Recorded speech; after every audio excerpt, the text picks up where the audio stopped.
আসসালামু আলাইকুম। আজকে একটা অঙ্ক সম্পর্কে জানবো।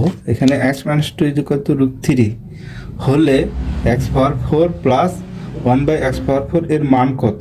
ঠিক আছে, পনেরোতম নিবন্ধন পরীক্ষায় আসছিল। ঠিক আছে, তাহলে আপনার এখানে দেখেন 196 কয়ে দেওয়া আছে, ক্ষয়ে দেওয়া আছে আপনার 194, গয়ে দেওয়া আছে আপনার 192 এবং ঘয়ে দেওয়া আছে 198। ঠিক আছে, তাহলে আপনারা দেখেন সমাধান যে এখানে তো আছে x minus two is equal to root three, তাহলে x is equal to two plus root three. ঠিক আছে, তাহলে অতএব ওয়ান বাই এক্সের মান দেখেন যে 1 2 প্লাস রুট থ্রি। ঠিক আছে, তাহলে 2 মাইনাস রুট থ্রি। ঠিক আছে, তাহলে 2 minus root three, 2 minus root three, তাহলে 4 মাইনাস থ্রি। ঠিক আছে, তাহলে হচ্ছে আপনার সরি এখানে একটু ভুল হয়েছে।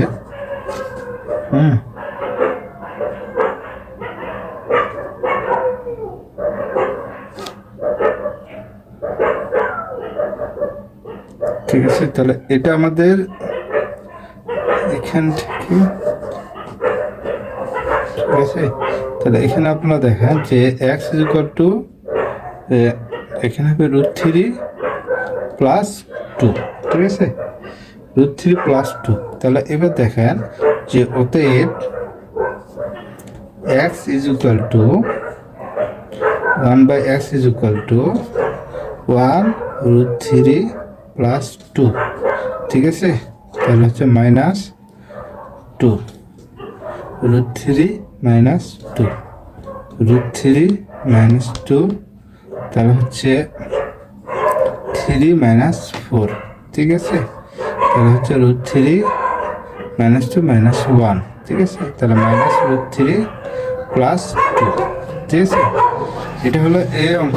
প্রদত্ত অঙ্কটা দেখেন আপনার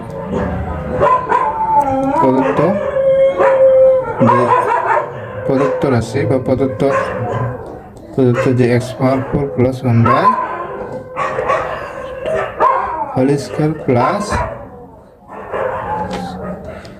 ঠিক আছে, তাহলে x square one by x square. এখানে একটু কাজ আছে আপনার যে এক্স ওয়ান বাই এক্স এটার মানটা বের করি আপনার। তাহলে এক্সের মান কত পেলাম রুট থ্রি প্লাস টু।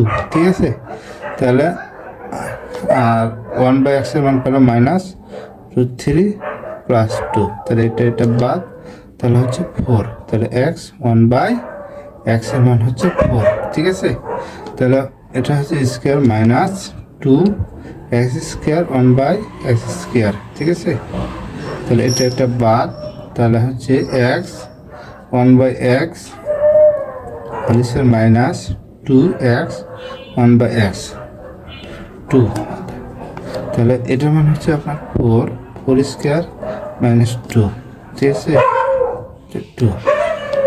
তাহলে আপনারা দেখেন যে 16 minus two whole square two, তাহলে হচ্ছে 16 থেকে হচ্ছে 14, 14 পর হোল স্কোয়ার মাইনাস টু। ঠিক আছে, তাহলে 14 গুণ করলে আপনার কত হবে 196 মাইনাস টু। ঠিক আছে, তাহলে হচ্ছে 194, এটাই হবে উত্তর। তাহলে 194, এটা হচ্ছে এই অঙ্কের সমাধান। ধন্যবাদ আপনার।